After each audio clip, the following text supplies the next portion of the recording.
Virginia Stella Lavender Oscar. Celetuk Nicholas menawarkan rangkaian nama bayi perempuan pada Amira yang masih terbaring lemas di ranjang ruang perawatan usai menjalankan persalinan. Seketika Amira mengerutkan keningnya. Kenapa aku merasa tidak asing dengan nama itu? Bukankah itu bagus? Kita bisa memanggilnya dengan nama Stella. Senyuman lebar tertarik maksimal di wajah Nicholas tanda dia begitu antusias. Stella Lavender. Amira terdiam sejenak untuk berpikir. Astaga, Nico. Itu merek pengharum ruangan. Aku tidak mau anak kita disamakan dengan itu. Protes Amira. Tapi, sayang, itu sangat manis. Sahut Nicholas. Tidak. Cari nama yang lebih manis. Tegas Amira. Stevia Agatha Oscar. Usul Nicholas lagi. Aku memang meminta nama yang manis. Tapi, bukan merek pemanis buatan. Kenapa tidak sekalian diberi nama Gulako? Protes Amira lagi. Nicholas hanya menyengir kuda sambil melirik ke arah bayi merah dalam boks tepat di samping Amira. Ia menekuk tubuhnya untuk menunduk agar lebih dekat melihat anak mereka. Kamu terlalu manis dan cantik, hingga nama-nama cantik di dunia ini tidak ada yang sebanding denganmu, sayang. Ucapnya sambil mengusap lembut pipi bayinya. Merasa cukup puas berinteraksi dengan anak pertamanya, Nicholas kembali menatap ke arah Amira. Apakah kamu bahagia? Tentu saja, perempuan mana yang tidak bahagia saat dia menjadi seorang ibu? Aku sangat bahagia, Nico. Jawab Amira. Dan aku yakin kamu semakin bahagia saat menyadari akulah ayah dari anakmu ini. Sahut Nicholas sembari tersenyum congkak. Sebenarnya aku masih penasaran satu hal tentangmu. Sambung Nicholas lagi. Apa? Tanya Amira. Sebenarnya amalan apa yang kamu lakukan selama ini, hingga kamu begitu beruntung mendapatkan suami sesempurna aku? Ujar Nicholas. Spontan Amira tertawa sembari memegangi perutnya. Kapan kamu akan berhenti terlalu percaya diri seperti ini, Nico? Kenapa? Memangnya ada yang salah dengan pertanyaanku? Aku sungguh-sungguh dengan ucapanku. Balas Nicholas. Amira hanya menggelengkan kepalanya. Pergilah beristirahat, sejak tadi kamu sibuk menemaniku, kamu pasti lelah. Tidak. Aku tidak pernah merasa lelah saat bersamamu. Energiku selalu menjadi penuh jika berdekatan denganmu. Sahut Nicholas sambil mencolek ujung hidung Amira. Amira tersenyum sambil menggelengkan kepalanya. Tapi, aku lelah Nico, aku ingin beristirahat. Baiklah. Geser sedikit. Titah Nicholas tiba-tiba meminta Amira untuk menggeser tubuhnya yang ini berada di atas berangkar. Kamu mau apa? Tanya Amira sembari tetap menuruti perintah suaminya. Aku tahu kamu tidak akan bisa tidur tanpa pelukanku. Jadi, aku akan menemanimu di sini. Ujar Nicholas sembari ikut naik ke atas tempat tidur Amira. Astaga, Nicholas. Ini menjadi sempit. Protes Amira. Kamu suka yang sempit-sempit, kan? Nicholas berusaha menarik bantal yang dikenakan Amira dan menyisipkan lengannya sebagai pengganti. Amira hanya melirik ke arah Nicholas sambil tersenyum lucu. Tidurlah, sayang. Aku akan menjagamu selama kamu terlelap. Memastikan kamu tetap nyaman dalam pelukanku. Ujar Nicholas lagi sambil mengusap lembut kepala Amira. Lagi-lagi Amira hanya bisa tersenyum dan memilih menenggelamkan tubuhnya ke pelukan suaminya. Kali ini Amira memang kehabisan kata-kata untuk berdebat dengan tingkah suaminya. Lagi pula, percuma juga menolak ide konyol Nicholas ini. Itu pasti tidak akan berhasil.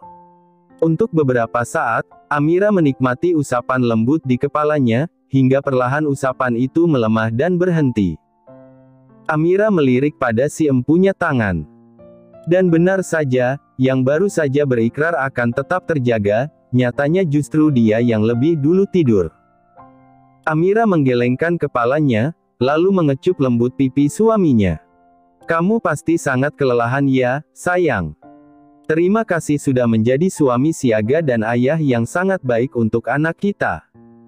Sekali lagi Amira mengecup pipi Nicholas. Perlahan dia berusaha bangkit dari brangkar yang benar-benar terasa sempit untuk dua orang di dalamnya. Dengan hati-hati, dia turun dari ranjang rumah sakit itu sembari memegangi selang infus yang masih nempel di tangan kanannya. Lalu, berjalan pelan menuju ke sofa di ruangan itu dan berbaring di atasnya dengan sangat nyaman. "Ah, begini lebih baik," ucap Amira sembari memejamkan matanya. Beberapa saat kemudian, ruangan menjadi hening, hanya terdengar suara hembusan napas lirih dari Nicholas dan Amira yang sama-sama sedang terlelap. Tok, tok, klek.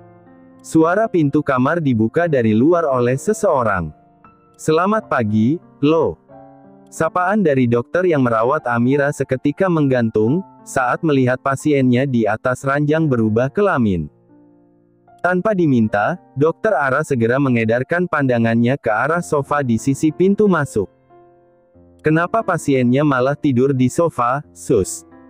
tanya Dokter Ara mengurai kebingungan pada seorang perawat yang datang bersamanya. Perawat itu sama bingungnya dan hanya mampu menjawab dengan menjengkitkan bahunya. "Biar saya bangunkan Bu Amira, Dok," ucap perawat mengambil keputusan. Sementara sang dokter berjalan menuju ke arah Nicholas. Pak Nicholas," tegur Dokter Ara berusaha membangunkan Nicholas yang tertidur sangat pulas. Suara Dokter Ara nyatanya tidak memberikan reaksi apapun pada Nicholas.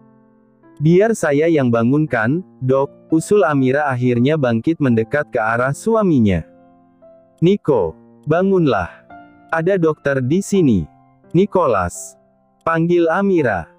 Nicholas menggeliat dengan tangan yang direntangkan, namun matanya masih tertutup rapat. Bukannya bangun, Nicholas justru memeluk tubuh Amira dan mendekapnya kuat-kuat. Tentu saja, adegan ini membuat Dokter Ara dan perawatnya merasa salah tingkah. "Nicholas, lepaskan. Di sini ada dokter. Bangunlah," teriak Amira. "Aku juga mencintaimu, sayang. Kita akan buat anak lebih dari satu lusin setelah ini," gumam Nicholas tanpa membuka mata. Bak. Satu tinjuan melayang ke dada bidang Nicholas, sebab Amira merasa kesal dan malu dengan sikap Nicholas. "Auh, kenapa kamu memukulku?" seru Nicholas akhirnya membuka matanya. "Ada dokter di sini," tunjuk Amira ke arah Dokter Ara. "Selamat pagi, Pak Nicholas, saya datang untuk memeriksa kondisi istri Anda," sapa sang dokter dengan senyuman lebar untuk menutupi rasa canggung.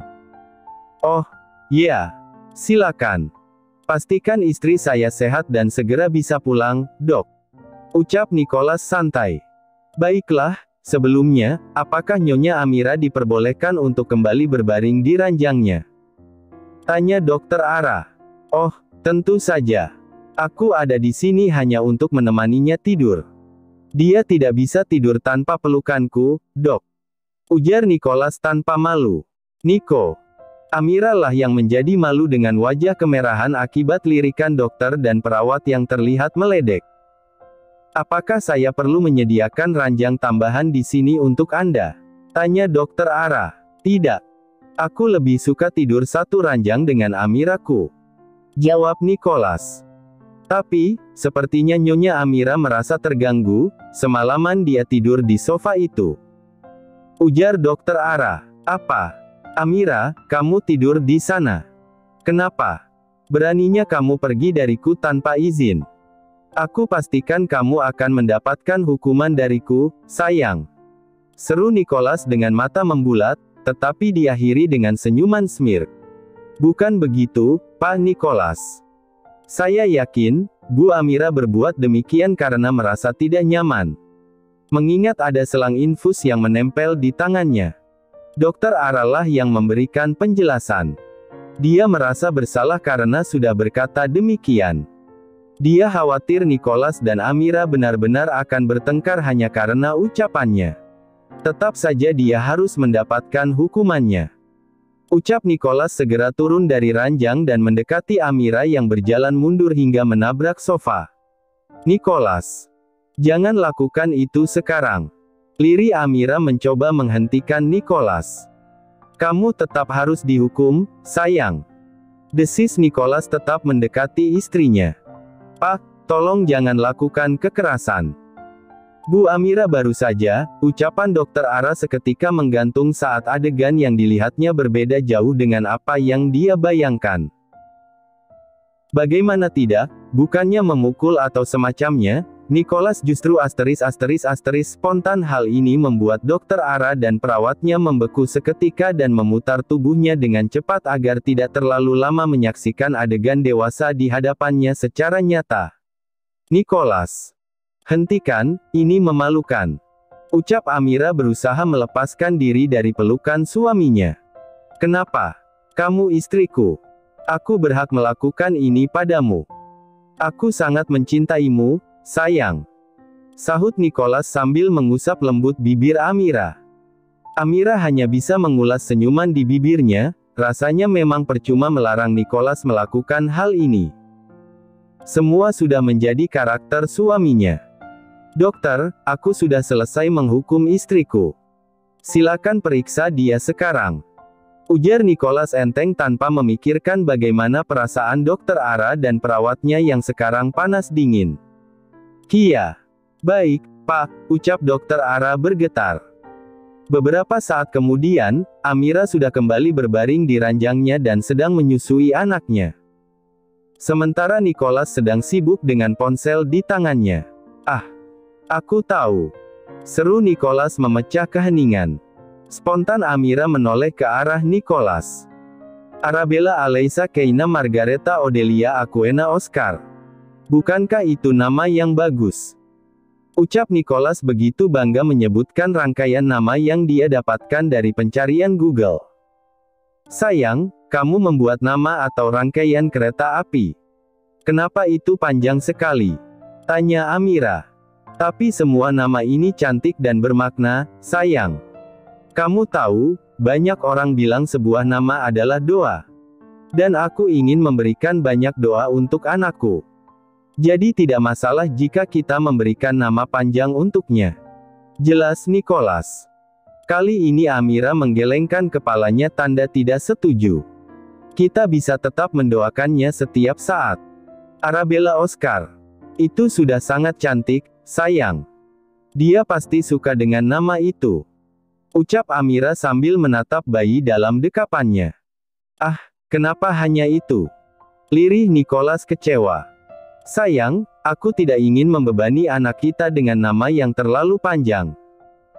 Kamu bisa bayangkan jika dia melakukan kegiatan yang melibatkan penulisan nama. Dia akan kerepotan hanya karena namanya sangat panjang. Jelas Amira. Baiklah, kalau begitu. Tunggu dulu. Bukankah kita perlu menyiapkan kamar yang cantik untuk anak cantik kita di rumah? Tanya Nicholas. Aku rasa tidak perlu. Aku lebih suka anak kita bisa tetap tidur bersama dengan kita, sayang, jawab Amira. Tapi, Amira, aku ingin Bella menjadi anak yang mandiri. Ujar Nicholas. Nicholas, dia baru berusia 1 hari. Protes Amira. Kemandirian harus segera diajarkan sedini mungkin, sayang. Baiklah kalau begitu. Aku akan menelpon Ken untuk menyiapkan semuanya. Putus Nicholas sambil berlalu tanpa mengindahkan Amira yang sebenarnya masih ingin protes atas keputusan suaminya. Begitulah papahmu, sayang, dia memang sedikit berlebihan dan posesif. Tapi, dia sangat menyayangi kita. Ucap Amira sambil tersenyum pada Bella yang terlelap di pangkuannya. 7 tahun kemudian. Bella tumbuh dengan baik dalam pengawasan Nicholas yang posesif dan Amira yang penuh dengan kasih sayang. Dia tumbuh menjadi anak yang cantik dan pintar. Wajahnya banyak menurun dari ayahnya, sementara kebaikannya menurun dari ibunya. Mama, aku ingin sekolah di tempat yang sama dengan Kak Kirana, ujar Bella, merujuk pada anak angkat Thomas dan Clarissa.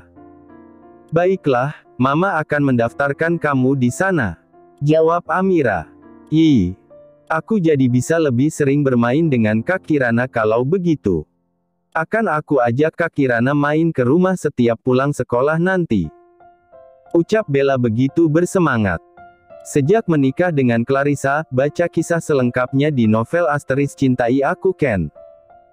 Thomas memang memutuskan untuk tinggal terpisah dengan Nicholas dan keluarganya.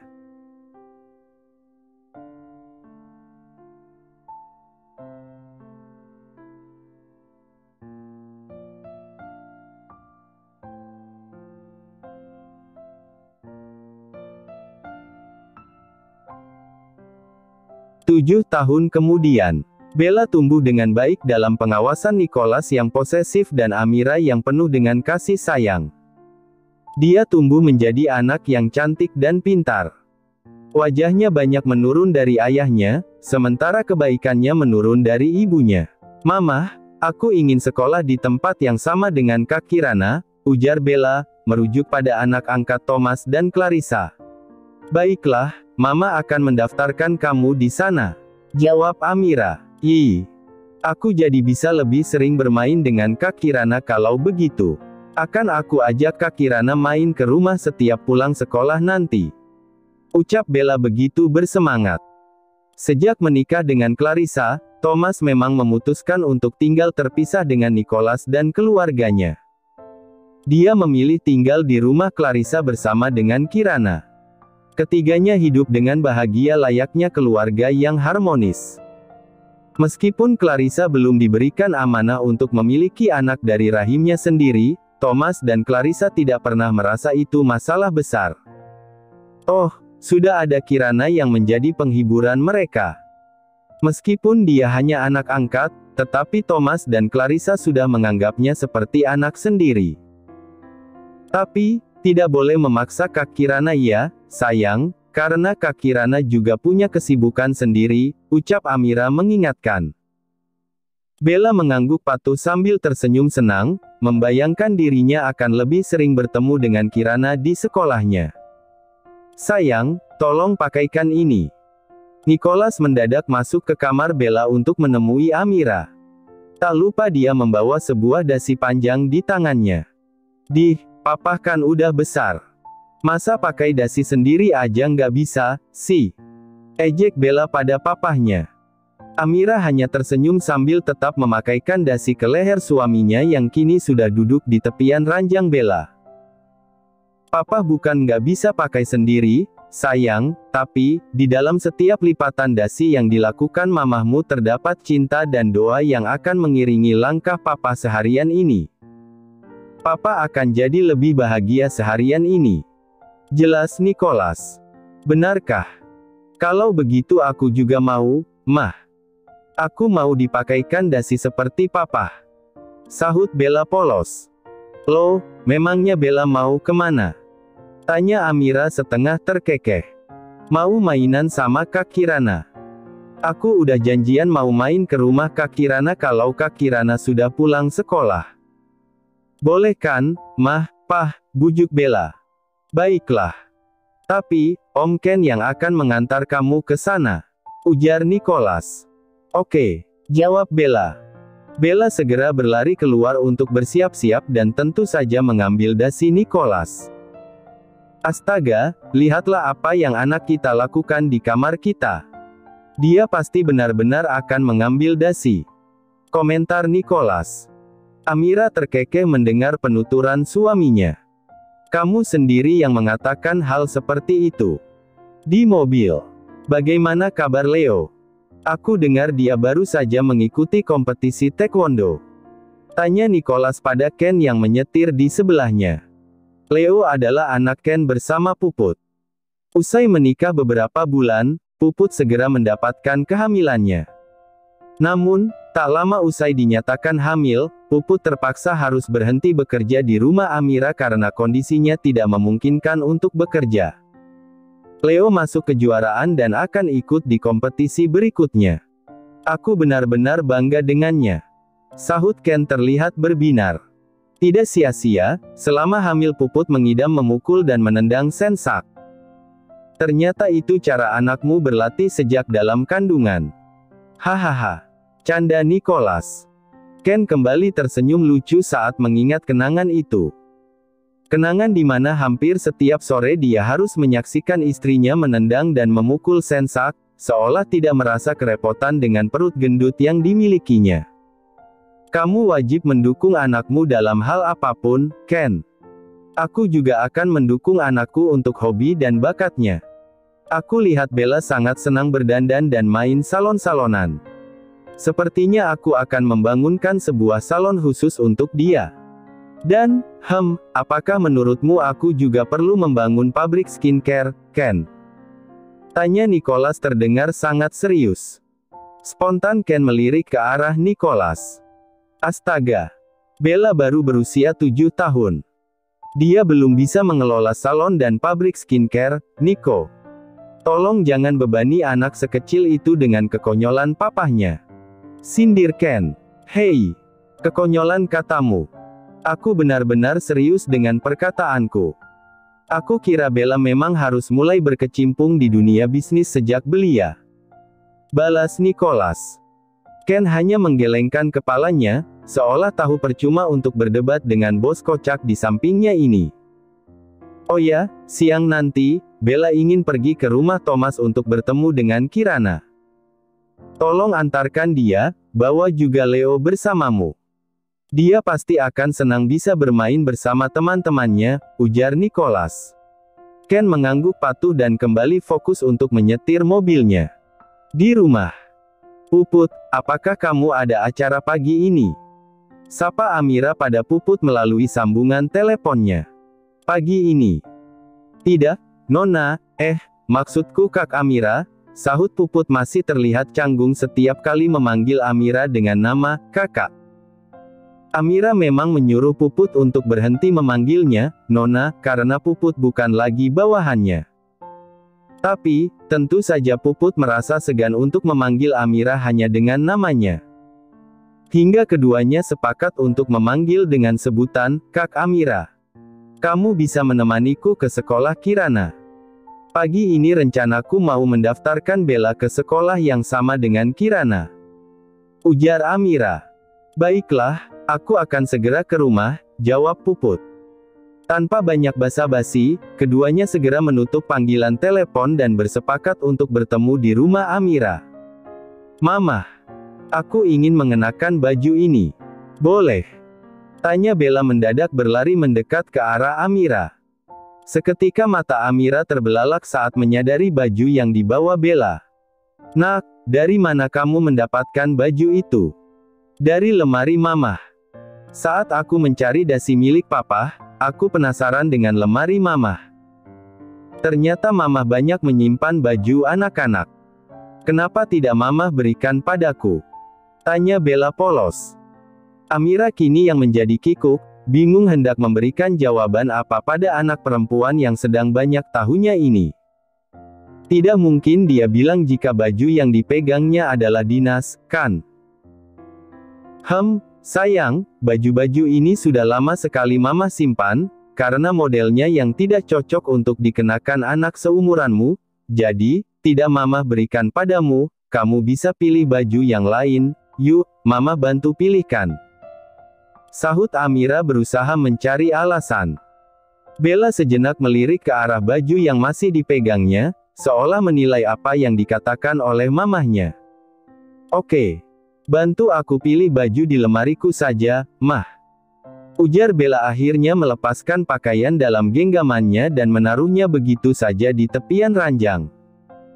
Amira seketika bernapas lega, lalu berjalan mengekor Bella yang berjalan keluar dari kamarnya menuju kamar Bella sendiri.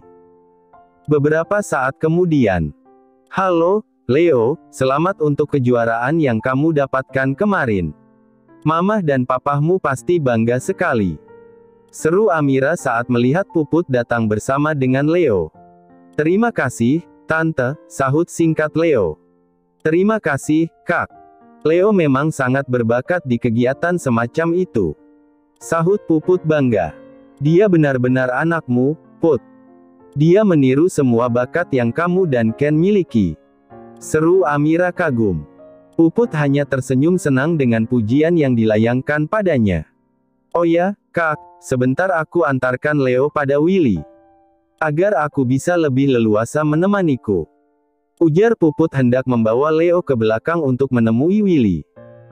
Selama ini, Puput memang sering menitipkan Leo pada Willy saat dia harus pergi bersama dengan Amira, sekadar menemani perawatan di salon atau spa agar lebih leluasa. Tidak perlu. Bawa saja Leo bersama kita hari ini. Bella juga ikut bersama kita. Biarkan mereka melihat suasana sekolahnya nanti. Cegah Amira. Maksud, kakak? Tanya Puput. Ya, aku kira Leo sudah cukup umur untuk bersekolah, kan? Ujar Amira. Maksud kakak satu sekolah dengan Bella? Tanya Puput lagi. Iya. Aku dengar dari Ken, Leo kurang tertarik belajar di taman kanak-kanak dengan teman-teman seumurannya. Jadi, kalian berencana akan mendaftarkannya ke dalam sekolah dasar yang jauh lebih serius tahun ini, kan? Terang Amira mengulang apa yang pernah dia dengar dari Ken. Leo memang sebelumnya pernah mencoba bersekolah di beberapa taman kanak-kanak. Tapi, tak satu pun dari sekolah itu yang membuat Leo bertahan. Hingga akhirnya Puput dan Ken memutuskan memasukkan Leo ke sebuah pelatihan taekwondo saja. Iya, tapi kami belum memutuskan sekolah yang mungkin cocok untuk Leo, jawab Puput. Aku yakin, Leo pasti akan suka dengan sekolah yang kita tuju nanti. Ujar Amira optimis. Puput hanya mengangguk setuju dengan usulan Amira. Apa salahnya dicoba, kan? Oh, sekolah yang ditunjuk Amira adalah sekolah terbaik di kota itu. Mama, aku sudah siap. Apakah aku cantik hari ini? Seru Bella begitu keluar dari dalam lift. Kamu cantik sekali, sayang. Puputlah yang menyahut dengan sangat antusias. Membuat yang dipuji seketika tersenyum lebar dan merasa tersanjung. Terima kasih, Tante. Bukankah begitu Leo? Bella sangat cantik dan manis menggunakan dress pink dengan bando kupu-kupu di kepalanya, iya, kan? Tanya Puput lagi meminta dukungan anaknya untuk memuji Bella. Biasa saja. Kepalanya jadi mirip taman bunga karena ada kupu-kupu. Komentar Leo datar tanpa merasa bersalah karena menyinggung perasaan Bella. Spontan semua orang terbelalak mendengar komentar Leo. Terutama Puput yang seketika menjadi merasa tidak enak hati pada Bella dan Amira. Hahaha. Kalau begitu artinya riasan Bella pagi ini indah, Amira berusaha mengembalikan suasana yang seketika kikuk. Hahaha, iya benar, kupu-kupu hanya hinggap pada hal yang indah-indah, iya kan, Kak Amira?